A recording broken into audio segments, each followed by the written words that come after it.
আপকি আদালতে film star Alia ভাটের ওপর অভিযোগ হচ্ছে যে ইনি নিজের ইমেজকে নিয়ে অতিমাত্রায় সচেতন। দেখুন, আপনার অভিনয়কে পছন্দ করা হয়েছে। ন্যাচারাল, ভার্সেটাইল, হাইওয়ে একটা ডেয়ারিং সিনেমা ছিল। আর তারপর উত্তরা পাঞ্জাব, খুব ভালো অভিনয় করেছিলেন সেখানে। কিন্তু রিসার্চের সময় জানতে পারলাম যে আপনি জীবনে অন্য কিছু করতে চাইছিলেন। আসলে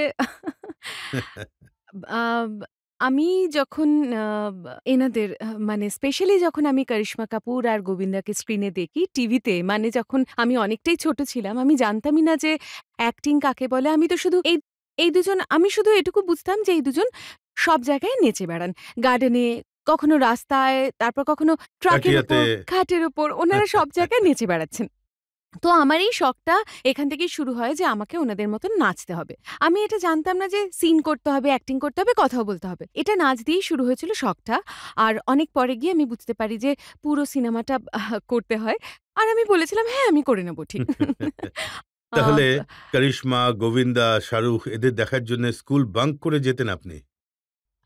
আম কখনো, কখনো বাঙ্ক করতাম। কিন্তু আসলে রোববারে এতগুলো সিনেমা দেখা যেত, তো তাই টিভির সামনে নিজেকে পার্ক করতাম। আর সেখানে বসে আমি সব সিনেমা দেখতাম। কিন্তু সত্যি কথা বলতে প্রত্যেকের জীবনেই এমন একটা সময় আসে যখন কারোর সিনেমা দেখার জন্য বাঙ্ক করতে হয়, কারণ সময়টা খুবই কম থাকে। পড়াশোনা করতে হবে, সিনেমা দেখতে হবে, অনেক কাজ। তো ইচ্ছা ছিল প্রথম সিনেমা করবেন কুছ কুছ হোতা হ্যায়ের মতো? হ্যাঁ, বলতে পারেন। কিন্তু আমার স্বপ্ন পূরণ হয়ে গেছিল, কারণ করণ জোহর আমার সিনেমাটা ডিরেক্ট করেছিলেন। আর ওনার ডিরেকশনে কাজ করাটাই আমার কাছে স্বপ্ন পূরণের সমান। তো কি এক্সপেরিয়েন্স হয়েছিল প্রথম সিনেমা? অনেক নার্ভাস হয়ে অবশ্যই আমি পড়েছিলেন? খুব নার্ভাস হয়ে পড়েছিলাম। কারণ আমি তখন ১৭ বছরের ছিলাম যখন কাজটা শুরু হয়। যখন শুটিং শুরু করেছিলাম তখন আমার ১৮ বছর বয়স হয়ে গিয়েছিল। আমি কিছু জানতাম না। আমি শুধু করণ স্যারকে নকল করেছিলাম। আমি আজকেও এটা বলি যে করণ যদি সিনেমাগুলো অভিনয় করে না দেখাতেন তাহলে আমি জানতাম না যে আমি কি করতাম। তাহলে শুধু এদিক থেকে ওদিক আমি ঘুরে বেড়াতাম সিনেমাটাতে। উনি পুরোটাই আমাকে পারফর্ম করে দেখিয়েছিলেন। শুধু একটাই মুহূর্ত ছিল যখন আমি ঠিক এইভাবে মানে সজাগ হয়ে যেতাম, সেটা হলো গানের সময়। এইজন্যই। কারণ আমি জানি যে গান যখন শুরু হয় তখন আমি পুরোপুরি মুক্ত হয়ে যাই। আমার প্রচন্ড কমফোর্টেবল লাগে। কিন্তু দেখুন, ওই গান শুরু হওয়ার আগে আপনি আপনার বাবা মহেশ ভাটের অফিসে গিয়ে অনেক কান্নাকাটি করেছিলেন, চোখে জল ঝরিয়েছিলেন। হ্যাঁ, আসলে উনি আমাকে কাঁদিয়েছিলেন। আমি আমি খুব সুইটলি উনাকে মেসেজ করেছিলাম। জানি না কেন এর আগে আমি এরকম কখনো করিনি যে আমি বাবাকে মেসেজ করে বলি আমার মনের ভেতরে কি চলছে। কারণ আমি নিজের কথা খুব একটা কাউকে বলতে চাই না। আম আমি কোথাও যাচ্ছিলাম, হঠাৎ উনাকে মেসেজ করি, "বাবা, আমি খুব নার্ভাস ফিল করছি।" তো উনি বললেন, "অফিসে চলে এসো।" ঠিক আছে? আমার মনে হয়েছিল আমরা কথাবার্তা বলব একা। কিন্তু না, গিয়ে দেখি ওখানে ইমরান হাশমি ছিল, আমার বোন পূজা ছিল, আমার কাকু মুকেশ ভাট ছিলেন, আরো অনেক লোক ছিলেন। আ সেই মুহূর্তে সেখানে ৭-৮ জন লোক ছিলেন। আমার বাবা যখন বসেন তখন একটা আসর বসে যায়। সবাই একসাথে বসে আর উনি এইভাবে বসে থাকেন। সেরকম একটা অবস্থা ছিল। আমি ভিতরে গেলাম হাঁটতে, হাঁটতে। আমি হাসছিলাম না, মুখটা একটু গম্ভীর ছিল। আর বাবা বললেন, "আলিয়ার প্রচন্ড নার্ভাস লাগছে, এসো মাঝখানে দাঁড়াও।" তো আমি ভাবলাম, ঠিক আছে, এটা কি হচ্ছে? তো উনি ঘরের মাঝখানে আমাকে দাঁড় করালেন। অনেকটা এই আদালতের মতনই অবস্থা ছিল।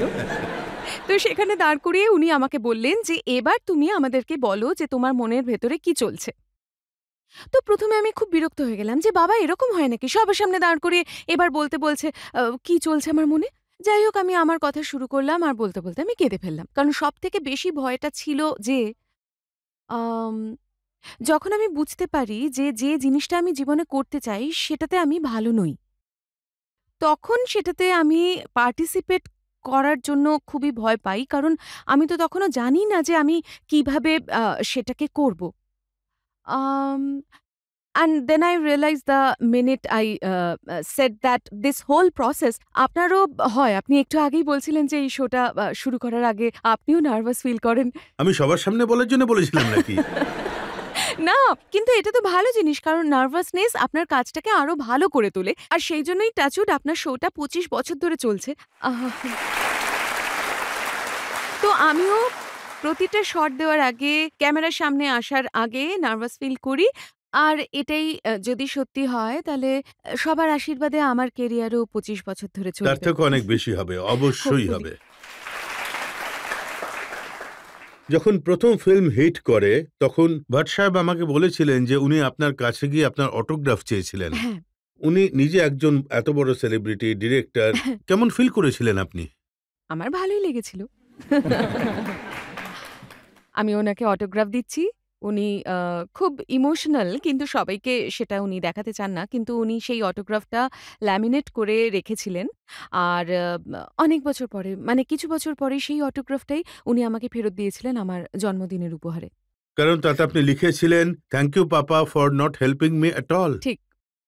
Thank you papa for not helping me at all. কারণ এটার মানে যে আমার প্রথম সিনেমা আমি চাইলেই ওনার সাথে করতে পারতাম। কিন্তু উনি আমাকে হয়তো অনেক সাহায্য করতেন এবং আমার মাও সেই অর্থে ওনারা আমাকে আমার মতন ছেড়ে দিয়েছিলেন। আর ওনারা হয়তো এটা ডিসাইড করেছিলেন যে আমার নিজের সিদ্ধান্ত নিজেরই নেওয়া উচিত। আর আমিও সেটাই ফলো করি। আমি ঠিক ভুল যাই করি ওনারা সাপোর্ট করেন।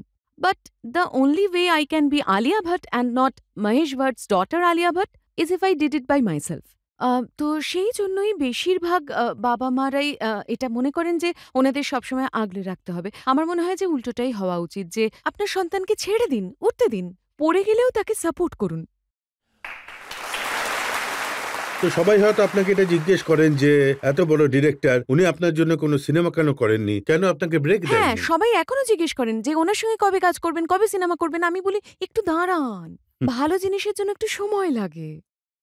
ভাট সাহেব আপনাকে কতটা ভালোবাসেন আর সেই বিষয়ে একটা তথ্য আমার কাছে আছে, একটা মেসেজ আছে, ও সেটা আপনাকে শোনাতে চাই। এটা সেই মেসেজ যেটা উনি কিছুক্ষণ আগেই আমাদের রেকর্ড করে পাঠিয়েছেন ওহ। আলিয়া ভাটের জন্য। আচ্ছা। আলিয়া হচ্ছে এক আশ্চর্য সৃষ্টি। এবার দেখুন না রজতবাবু, আপনার আদালতে আমার পৌঁছতে পৌঁছতে 50 বছর লেগে গেছিল, আর আলিয়া 25 বছরেই পৌঁছে গেছে। কি আশ্চর্য কাণ্ডটাই ঘটিয়েছে বলুন, যে এত কম বয়সে এ এত কিছু করে ফেলেছে। লোকেরা বলেন, এবং ঠিকই বলেন, যে ব্র্যান্ড মহেশ ভাট, যে প্রায় কবরস্থান অবধি পৌঁছে গেছিল, তাকেও দ্বিতীয়বার পৃথিবীতে জন্ম দিয়েছে ও। আর আমার এটা সৌভাগ্য যে আমার নিজের মেয়ে এটা করেছে। কারণ যখন আপনার বাচ্চা আপনার চেয়েও বেশি উন্নতি করে, আপনি বুঝতেও পারবেন না যে আপনার হৃদয়ের ভেতরটা কতটা আনন্দের অনুভূতি পায়, একটা অদ্ভুত ভাব। আলিয়া, আমি এটা তোমাকে বলতে চাই যে এখনো পর্যন্ত শুধু ওপরেই সবকিছু হচ্ছে, এখনো মাইলের পর মাইল পথ হাঁটা বাকি আছে, আর অনেক কিছু করতে হবে। মাথা ঠান্ডা রাখবে, কারণ এখানে খুব শিগগিরই বেশিরভাগ লোকেরই মাথা খারাপ হয়ে যায়। এটা কিন্তু আমার অভিজ্ঞতা থেকে বলছি তোমাকে। Get close to people, learn from people, and share all your assets and wisdom with the people. Love you.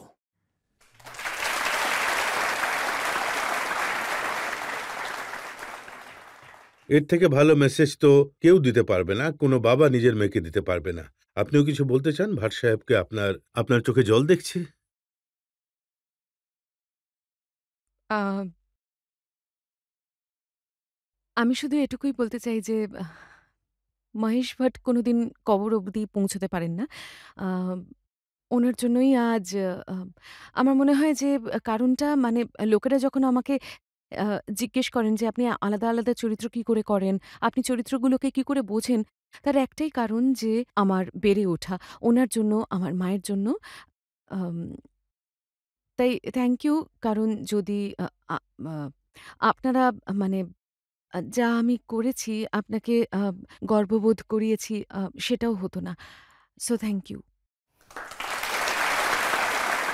Alia, সত্যি এই কথাগুলো আপনাকে সবাই জিজ্ঞেস করে। যেমন ধরুন হাইওয়ে সিনেমাটা, কি করে এই রোলটা আপনি বেছে নিয়েছিলেন? বড়ই চ্যালেঞ্জিং, বড়ই ডেয়ারিং একটা রোল ছিল। আসলে যখন ইমতিয়াজ আমার কাছে এসেছিল ওই সিনেমাটা নিয়ে, আমি মানে পুরোপুরি শকড হয়ে গিয়েছিলাম। আমি ভেবেছিলাম স্টুডেন্ট অফ দ্য ইয়ার এর পর ইমতিয়াজ আলী আমার কাছে আসছেন।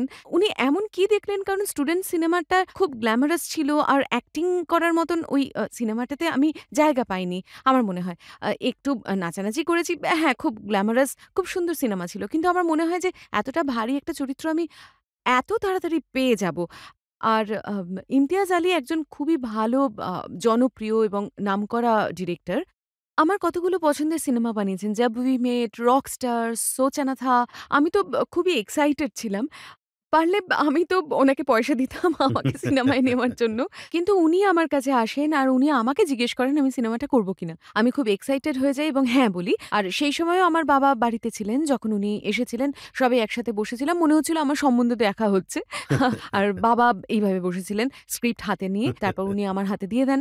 আম হ্যাঁ, হাইওয়ে করার সিদ্ধান্ত নিয়ে আমি খুবই আনন্দিত। আম কারণ ঐরকম একটা এক্সপেরিয়েন্স আম হয়তো আমি পরে কোনোদিনই পেতাম না। কারণ সেই সময় আমাকে কেউই চিনত না। তাই আমি মন খুলে কাজ করতে পেরেছি। উনি অ্যাজ অ্যান অ্যাক্টর আপনাকে এস্টাবলিশ করে হ্যাঁ, দিয়েছিলেন। কিন্তু এটাকে আমি এস্টাবলিশ বলব না। কিন্তু একটা দাঁড়ানোর জায়গা পেয়েছি। আর উড়তা পাঞ্জাব এটাও একটা কন্ট্রোভার্সিয়াল সিনেমা ছিল। সত্যি কথা বলতে কি আমার সাথে মানে আমার সিনেমার সাথে ঐরকম কন্ট্রোভার্সি তার আগে কোনোদিনই হয়নি।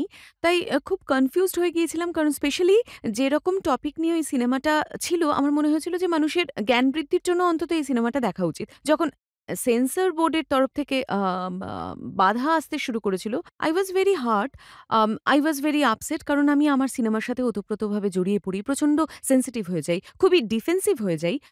কারণ সত্যি কথা বলতে কি একটা সিচুয়েশন, একটা সামাজিক সিচুয়েশন যেটার বিষয়ে আমাদের দেশের জানা উচিত। মানুষদের জানা উচিত। কিন্তু তারপরেই অবশ্যই আমাদের মাননীয় ন্যায়ালয় এসে আমাদের সব সমস্যা মিটিয়ে দিয়েছিলেন। আর আমরা সবাই খুব আনন্দ পেয়েছিলাম। আ তারপরে সিনেমা রিলিজ হয়ে যায়। কিন্তু সিনেমা রিলিজ হওয়ার আগেই সিনেমাটা লিক হয়ে গেল অনলাইনে।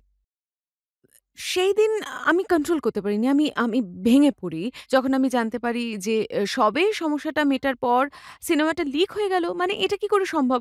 আমরা কিছু একটা ভাবছিলাম, অন্য আরেকটা কিছু হয়ে গেল। আমাদের ইন্ডাস্ট্রির এটা একটা বড় প্রবলেম। পাইরেসির সংখ্যা সত্যি অনেক বেশি। আ তাই জন্য আমি সবসময় বলি যে please, please, please pirated cinema দেখা বন্ধ করুন। কারণ আমরা খুব কষ্ট করে সিনেমা বানাই।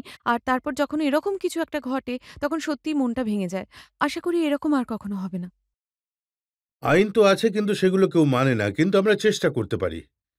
এই যে হাইওয়ে, উড়তা পাঞ্জাব এগুলো তো বেশ সিরিয়াস একটা সিনেমা। তারপর শাহরুখ খানের সাথে হ্যাঁ, তো পুরোটাই একটা আলাদা রকমের হ্যাঁ, চরিত্র, আলাদা রকমের হ্যাঁ। ক্যারেক্টার ছিল। শাহরুখের সাথেও কাজ করে নিশ্চয়ই ভালো খুব লেগেছে? ভালো লেগেছিল।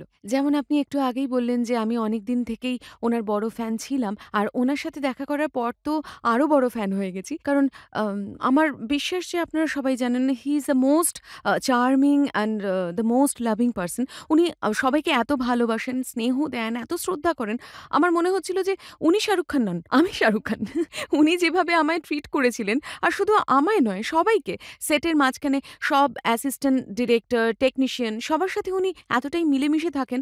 আর ফিল্মটা করার সময় আমি ওনার থেকে একটা গুরুত্বপূর্ণ শিক্ষা পাই, যেটা হলো নিজের স্টারডামের যে বোঝাটা আছে, আমরা বোঝা বলি কারণ খুব ভারী হয় স্টারডাম ক্যারি করা।